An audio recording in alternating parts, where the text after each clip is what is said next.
Hey there guys, welcome to Creator Showcase, where we attempt to find your next favorite content creator. My name is Wilbur, and today I'm joined by none other than FanelMark, DVD and variety streamer from Australia. How you doing today, Mark? Good, yourself? Good.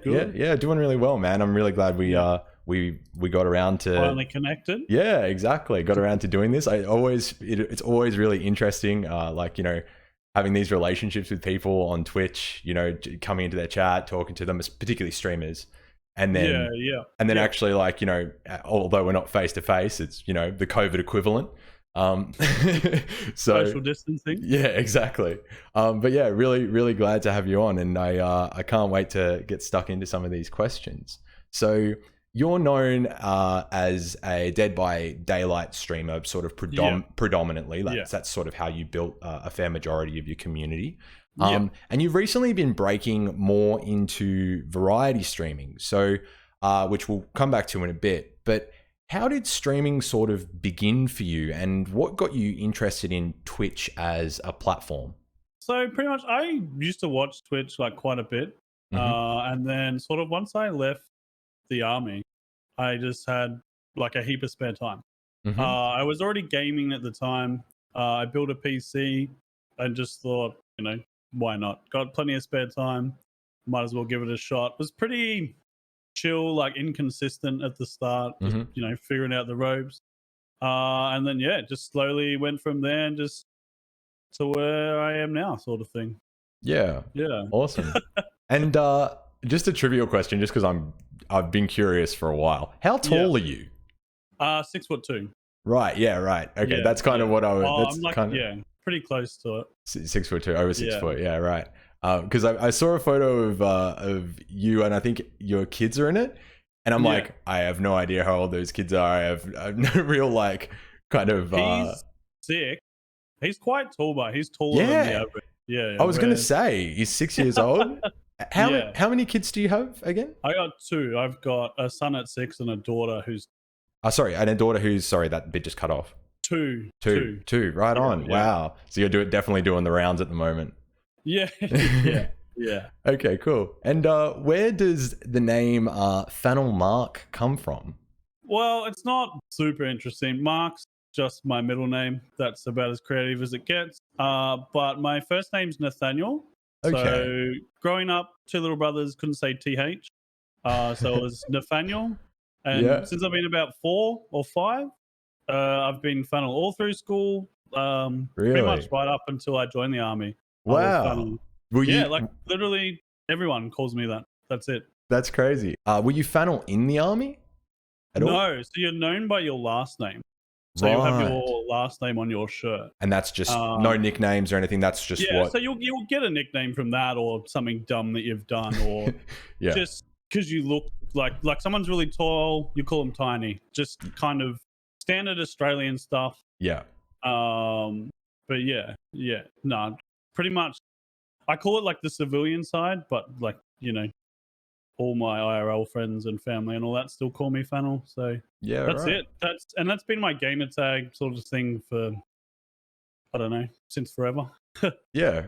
That's people have real creative names, but that's what I've got. I actually think that's really cool. I actually really like the story behind it. That's actually way more depth than I actually just thought it might have been I actually thought Fanel might have been your last name, and you use that first because you were in the military or something like that. But that's actually really cool.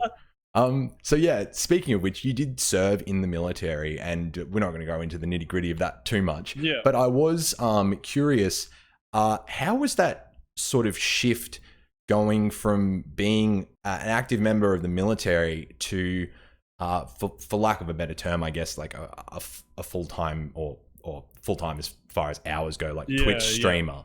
And can you talk to that transition a little bit? Yeah, of course. So I don't know. It's like 2 completely different worlds, really. Military, very structured, very controlled. You kind of know what you're doing most of the time, things like that. Twitch to me is just something I can do full-time, obviously, medically, discharged from the military. You kind of adjust. I don't know. I'm pretty chill, pretty happy-go-lucky. Just the cards that I've been dealt, this is kind of where I've ended up. But yeah, honestly, if it wasn't for my injuries and stuff, I'd still be in the military. It Yeah, was quite right. a good lifestyle. Paid well, you're with your mates all the time. A lot of opportunities, stuff like that. It's Hmm. more of like a career lifestyle Yeah, than a sort of choice sort of thing, like a yeah, job. yeah. Yeah. I feel that. And have you always been a gamer? And if so, where did that journey sort of begin for you? Like with which games? Yeah, definitely always been a game. So Super Nintendo, I think, was one of the first consoles we had. Yep. Um, Pretty much had majority of them. So Super Nintendo, Nintendo 64, Hmm. into the PlayStation. Never really touched the Sega or anything like that. That was Hmm. around the same time. Yep. But yeah, like honestly, just Super Mario and stuff like that. Smash Bros, Conker's Mm, Bad Fur Day. classics. Yeah. Um, what else? And then obviously you get into when Halo was released, like actual lands and stuff like that. Yeah. Did you see a Um, lot of lands in your younger years? yeah. Well, we'd have like a shed out the back. My mate had like it's like a server thing. I don't know what they call them. Hmm. Where everyone would plug their Xboxes in. You'd yell at each other for screen cheating and whatnot. Yeah, all Yeah, the good stuff, all that good couch co-op stuff. yeah, yeah, Nice. And I see you've been playing a lot of so the variety titles that you have been playing, or that I've seen you play, yeah. um, have included a lot of like fantasy oriented games. So things like Path of Exile, Yep. Godfall, Dark Souls. Do you have a particular interest in like sort of medieval fantasy, or do you just play Yeah. the games for the gameplay? Oh, you do? Yeah. A bit of both. Like I'm huge into fantasy. So Oh, growing up, awesome. like Final Fantasy, I think the first one I played was 4. Yeah, right. 7 was big, like got it tattooed on me, and whatnot. 7 and 8 probably my favorites. But yeah, I've always been, I don't know, interested in like the whole fantasy side, even with books. Big fan of reading books and that. Path of Exile, I like the builds that you can come up with. I like Mm, theory crafting. mm. Same with Godfall, because you can run so many different builds. You can work around like certain pieces. You get Yep. like a certain bit of gear and it works well with this bit, So then you sort of build your build around that. I'm a big fan of like theory crafting in games, sort of min maxing and Mm. stuff like that. But yeah, huge fan of. That's really cool. Did it sort of begin with games, would you say, or was it sort of like other books, like books and other media, or did it kind of all amalgamate Kind at of once? both, but I would lean more heavily to books, honestly. Yeah, right. Not so much these days. Well, I'm a heavy, or was a heavy book reader. Mm. Off the top of my head, I'd say like Del Toro Quest. It's I one was of the early ones. I was Yeah, actually thinking Delta Request because like it was like similar age bracket, I'm yeah, assuming, and like that was huge when I was yeah. at school. So What was I? 12, maybe 13, I think, when she came out with that. Aragon, Yeah, Aragon yeah, with Eldest. Well, there's 4 of them now. yeah. Yeah. Big Raymond E. Feist fan, obviously. Okay. David and Lee Eddings, Robert Jordan with The Wheel of Time. Did you ever read Um, The Lord of the Rings by chance? yes, You yes, did, I've yeah, right. read The Lord of the Rings. I've got a Yeah. couple of mates that have as well, and they're like, man, it is no like small feat. It's Like it is an no, undertaking. Like yeah, no, it's nice. crazy. I remember one of my grandmothers had like all 3 of them in one, and it was like this thick, like a Yeah, leather bound one. I was I just think like, I've holy seen. crap. I think I've seen one where Yeah, they're all together, and it's yeah. You just look at it and you're just like, it is like that. It was like, yeah, that's definitely. And at the time, I remember when I saw it, I didn't read a lot at the time. I sort of came into reading a bit later, like sort of in my yeah, high school years. I started finding like a real love for reading, and yeah, it was just an insurmountable task at that point. So you have so as you mentioned before, you have 2 kids, and yep, you live with your partner as well. And yeah. do they sort of get the gaming angle? Do they sort of like understand you like what you're doing with streaming? And does your partner or your children, do they game at all? So we got like an iPad and that for the kids. Yep. And obviously I've got all my old consoles. We got a 64, the Oh, that's cool. PlayStation and stuff like that. Yeah, So we got like a nice. little game sort of area set up. Mhm. We don't play it super often, but no, my partner really games. Doesn't, as long as she doesn't understand it, she just doesn't. She's never gamed. She's never Yeah. been a gamer. Yeah, I get it. Doesn't watch Twitch. Doesn't like consume that kind of like media platforms. Mhm. But like fully supportive. Like she'll Yeah. ask questions. Like not, like how's it going? What are you doing? Sort of thing. Like just trying to be involved in the process. Yeah. And then just sort of like iPad games for the kids. Yeah, nice. It's a cool foundation to get them started before you start Yeah, well, I honing in mean, on the mid particular maxing games. PoE Yeah. stuff for them later on. Yeah. we had a chat the other day on your stream about games not doing so well at launch and how that can really Yeah. make or break a game these days, as we both kind of agreed, like people's attention spans are so short these days. There's so much on offer. Yeah. And although things can come back to life, like we've seen with like Sea of Thieves, I guess Yeah. is a good example, and other titles that didn't do so well at launch. I know Godfall was in a similar situation, Yeah. and at launch, and Yeah.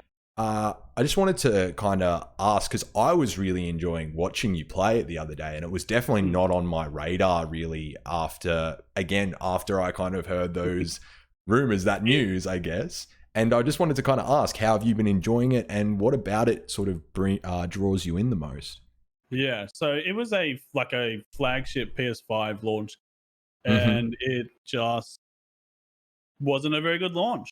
Yeah. Combat super just bad, like not very responsive. So you couldn't queue up skills, so you couldn't dodge and then block at the same time. You'd have to dodge, wait for like a small window, and then use your next ability. So like it wasn't programmed, I guess, into it, something like that. But then they released, I'm going to say 3 pretty large updates with quality of life over a fair amount of time. But overall, the game's so much better now. Yeah. Like in a way better place. They just had a DLC and like a free content update. So like, if you own it, you just get the content. But yeah, I just think it's too little, too late with games like that. Like you said, we do consume media so quickly. Yeah. I feel like games have a lifespan of like a month, maybe a bit longer. Looking at Fall Guys, when Among Us blew up, Yeah. Phasmophobia. Yeah. These games blow up for 1 to 2 months, and then it's on to the next whatever. Whatever the next meta. Yeah, the spotlight kind of, especially on Twitch, like 100%. Because a lot of it's set by whoever big person's playing what game. A lot of the meta comes from that and just trickles down. But yeah, in terms of Godfall, like I said earlier, the theory crafting. There's 12 champions, Valor plates you can choose from. A lot of options with your builds, a lot of different weapons, stats you can sort of build around. Yeah, I don't know. I've always sort of been into like the whole theory crafting of a build.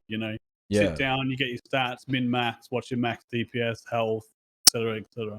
I don't know. From an MMO background and stuff like that. Yeah, no, I totally get it.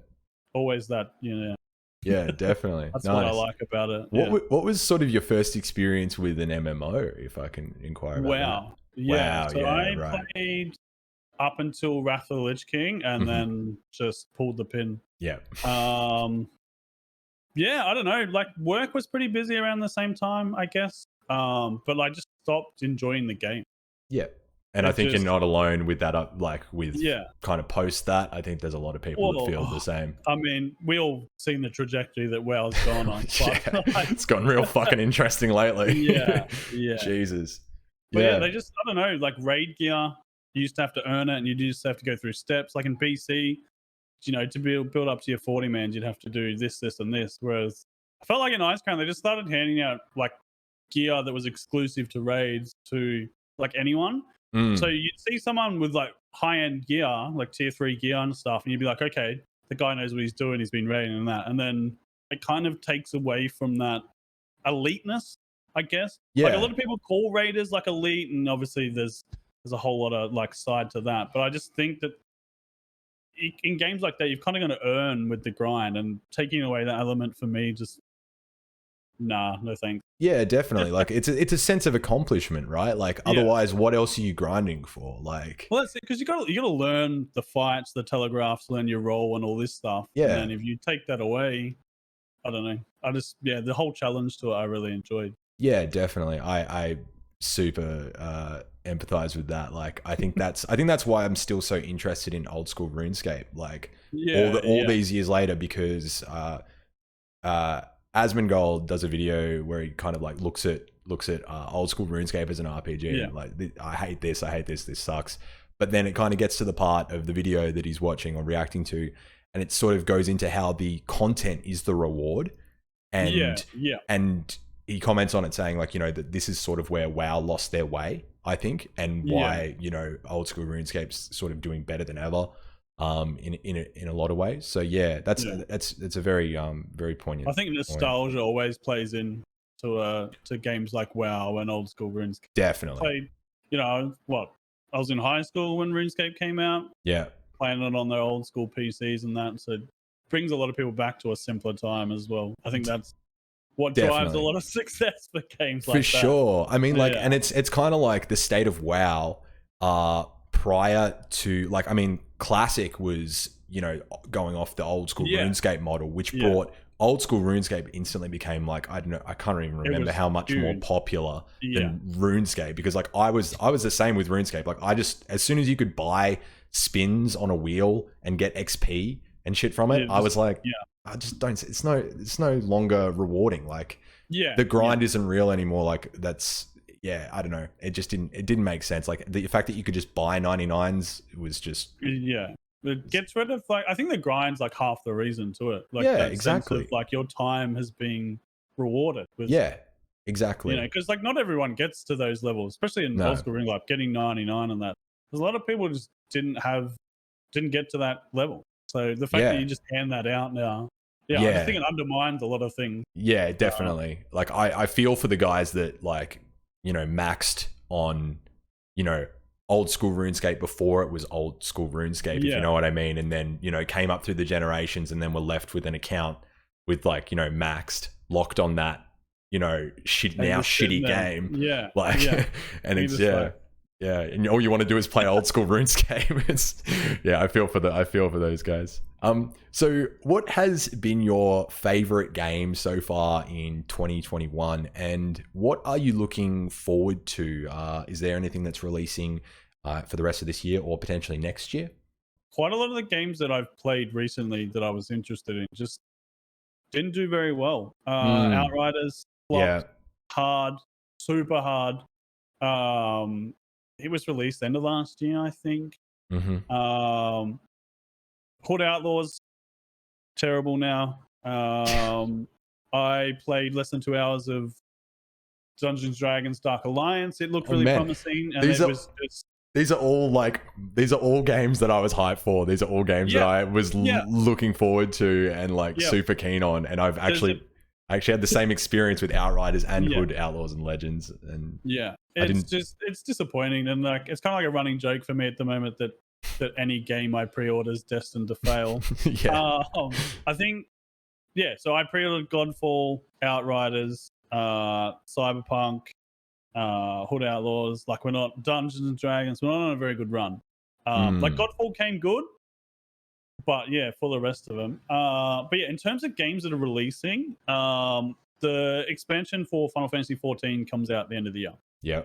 So once I sort of left WoW, I just stopped playing MMOs, and then 2, maybe 3 years ago, I got into Final Fantasy 14. Always heard about it. Being like a Final Fantasy fan, I'd always sort of heard about it, but it again, 7-8 years ago when it first launched, was really bad. So much that they killed the game and then remade it so Realm Reborn. But absolutely love it. Super keen. That's like where I first started streaming too. Like, that was the game I was playing at the time. Right. So like, I take MMOs competitive. I want to be a top in my class. Like, I was a top tank.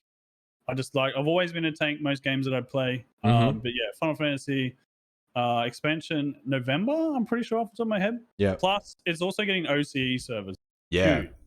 So no more 120, 130 ping, No. which is amazing. Yeah. Amazing. Yeah. It's gonna be great. Are you playing on Japanese servers? Yeah. So we play on Japanese. Yeah. So I've had friends play on NA, but I get a slightly higher ping to NA. Okay. So I'm talking like 150 to 180 sort of minimum. Even with a VPN, it's playable, but it's not because I said I take it sort of competitive. Yeah, definitely. That top percentage. Oh, it's for sure. a lot harder to be at the top because of the ping related. I can't have the same uptime and things like that. Yeah. Because I got to move early for certain mechanics and things like that. Yeah. But yeah, I kind of took like a back step. I think like I'm like a lot of people. I have a huge Steam library, but I only play like 3 of the games in it. Yeah. So I don't want to keep adding to that and let them sit there for 2 years and then come back to them. So I've kind of taken a back step. Plus, obviously, all the games that kind of failed to launch. I think the only other one I've really this year is Icarus. It's a survival-based game. Yeah. Kind of looks like Conan Exiles, but more technical. Okay. Looks really, really good. The second beta is out currently, and it's due to come out in November. Outside of that, I'll probably I'm new to Dark Souls series, but I'll probably get Elden Ring when it comes. Yeah. Oh yeah, that looks awesome. Yeah. I mean, I've got to beat the other ones first. But yeah, true. I mean, me too, man. me too. I've got Mortal Shells, all the Souls, sitting there. I really can't wait to go back and play them. I've had a few other things that I've been working through, but yeah, no, that's awesome. I think it's kind of like, if you're gonna stream, you got to play through the Soul series at some point. It's kind of like a rite of passage. Never got into them. Yeah, no, it was never in my periphery. As I was growing up either. And then it wasn't until sort of coming to Twitch and kind of meeting a lot of people in that community that sort of brought my attention over to it. But yeah, because surprisingly, a lot of the people I know through DBD have hundreds, if not thousands of hours in Dark Souls. I didn't realize so many people had played it. Yeah. Because I know what you mean. Like you said, it's never been a game that I was like, yeah, I'll play that. Just never been on my radar, ever. Yeah. Yeah, interesting. It's interesting how and there's also, I find this effect of, I don't know how to put it. There's games that you see around and you kind of, you acknowledge it, and because you've seen it, you think you know the game, and then maybe you play it down the line and you're like, oh my god, this is I get it now. You know what I mean? And it's completely different. So I've been trying to get rid of that bias that I have towards certain things. You know, I've recently started playing Final Fantasy 14. And, and you know, I'd heard a lot of different things about it. But you know, I'd always been curious in it, and it's great. I love it, and I thought I knew what it was, but didn't really. And so trying to get rid of that. Well, you're bias. always sort of gonna form opinions. Yeah, you know, through other people, through the media it gets shown on and things like that. Exactly. Kind of, yeah. But I guess if you take a bit of a neutral spot and then form your own opinions, it's kind of what I like to do with games. Just because person A doesn't like it doesn't mean that I sort of won't. Oh, 100%. I think the thing that's really baffling me is going looking at it being I won't like that. And then I play it and I love it, and I'm like, this is crazy. I need to stop doing that. I need to stop doing that. Take the jump, get it done. Yeah, exactly. At least try it. 100%. Yeah, cool. And can I ask, what was your first tattoo? My sleeve. My left sleeve. I think it was 19. Yeah. It's kind of super faded and all that now. You can sort of see around the wrist. It's Final Fantasy 7 themed. Got Cloud, Sephiroth, Church up the top, things like that. But yeah, I got about 200 hours of tattoos now, I think, roughly. Wow. Maybe a little bit more. Two sleeves, chest, neck, most of my left leg, my ribs, and a little bit on my right. Crazy. So, Yeah, I just like the artwork. Honestly, that's it. Yeah, hey man, that's it. As long as you like it, like that's all that matters. Like that's really cool though. I love that that it's kind of a homage to Final Fantasy. That's really cool because we do I don't know, I think games have had I was thinking about this the other day. I was talking to my friend about how I actually with the whole crypto trend and everything going on at the moment. Yeah. I feel like I figured out how the stock market works, or how shares, or any economic market works through playing RuneScape. Like games have auction houses and stuff. Game see that. like a Grand Exchange, and it's it's a simple enough principle to grasp, but as a kid, that's your first introduction to it. Yeah, actually, I didn't even think of it that way. Yeah, like, now that you put it that way, you just thinking back. Yeah, it teaches you, like you said, basic economics and stuff like that to get a foothold, I guess. Yeah, my point is, I guess that there's games, I think, give us a lot more than and have kind of have given us a lot more than we realize, I think, in a lot of ways. So I really like you that you went for it with the sleeve. That's really cool. Yeah, I liked it, like the idea. Didn't know much about the whole tattooing world at the time. Was just picked the first artist I seen. A lot of the work I've had done since then is a lot better, but everyone's got to start somewhere. Yeah, exactly, man, for sure. And I know you listen to metal a fair bit, a fellow metalhead. Who would be your number one recommendation these days? Just off the top of your head, doesn't have to be, no one's going to hold you to it, but your number one recommendation these days to someone who is new to metal, or potentially is just into metal, and you'd be like, oh, give these guys a listen. Jesus. Oh, it depends, because there's so many genres. Like what Totally. genre are you picking? You know what I mean? I'd have to say Parkway Drive, honestly. Yeah. A classic. Huge Aussie, I'm a huge Aussie metal fan. Yeah. But I think their sounds changed a bit over time. That comes with growing up and maturing and things like that. But I still think from the early sort of screamo days through to a lot of people call them dad rock and stuff now. I don't necessarily agree with that, but they're not as heavy as they once were. But I mean, can't make angry teenage music all the time. Yeah. But yeah, I'd have to say Parkway Drive, hands down. Oh yeah, those early albums were something else. They paved the way, man. Really, did. Yeah. Because you gotta think of who did they inspire? Who's now big? Oh man, insane amounts of bands. That was half the reason that I started getting into heavy music. In high school, and why I played in heavy bands and post hardcore and shit like that. It was always, they're kind of like the hardcore poster child, at least. Yeah, within Australia for sure. That was the first big metal act that I ever went to see, at a venue, that were headlining sort of a venue that was not just kind of the local. So I was about to say, because I was lucky enough that where I grew up was always a stop on their regional tours. So nice.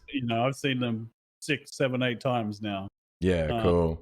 Yeah, that's awesome. They did used to drop by Hobart, but yeah, I remember seeing them at the showgrounds, and that gig was just insane. That was my first kind of real peek into a big metal show, and it was great. I just think would we have Amity Affliction, In Heart's Wake? Yeah, In Heart's Wake come to mind hugely. Which are obviously, they've done really successful both in Australia and overseas. Off the top of my head. Even smaller bands like Polaris and stuff like that. Would we have them if it wasn't sort of for Parkway, paving the way for Aussie metal? So yeah. Awesome. I think that's a staple for me. That's a great pick, man. That's a great pick. I'm very impressed. All right, so we are running out of time. We're pretty much at the end of our time here, but I do have one last question that I wanted to ask you, and I ask all the creators that come on the show this question. If you could give one piece of sort of golden advice, or just one little pearl of wisdom to new streamers or new content creators, what would that advice be? Just do it. There's so many people who are worried about what person A is doing, what person B is doing. Do I have the right gear? Do I, what do I need? Just take the step. Like, there's so many people who literally were streaming from their PlayStation or something. You know what I mean? They're running headset mic. I think too many people get worried up, like, you're, worried about what other people think of them. Will I be successful? I think, and that just holds them back. If you're not just taking that step, because you need to take the step. It's either going to work or it's not. If it works, keep doing it. If it doesn't, change it. I don't know. It's pretty, I don't know. I just think that's, yeah. A lot of people hold themselves back because they're focusing on gear, numbers, what someone else is bigger, smaller than them is doing. Yeah, I just think take the step, get it done. Doesn't work, move on. Yeah. It's pretty simple. Good advice. I think a lot of people just don't do it. So yeah, I mean, like, starting's the first part, right? Like, yeah, it's. I mean, considering how oversaturated, I guess, streaming is now in terms of numbers, probably pretty daunting for some people. Yeah, but you're never going to know unless you take that step. For sure. Awesome, man. Thanks so much for coming on. It's been an absolute pleasure talking to you. Thanks for having me. Yeah, thanks for being here. And to all you guys watching, I'll chuck all of Mark's socials and his Twitch channel. Be sure to check him out on Twitch, chuck him a follow, tune in, see what he's doing over there. Be sure to follow up on his YouTube channel as well. I know he's got some things in the works. And yeah, I guess I'll catch you in the next one. See ya. See you.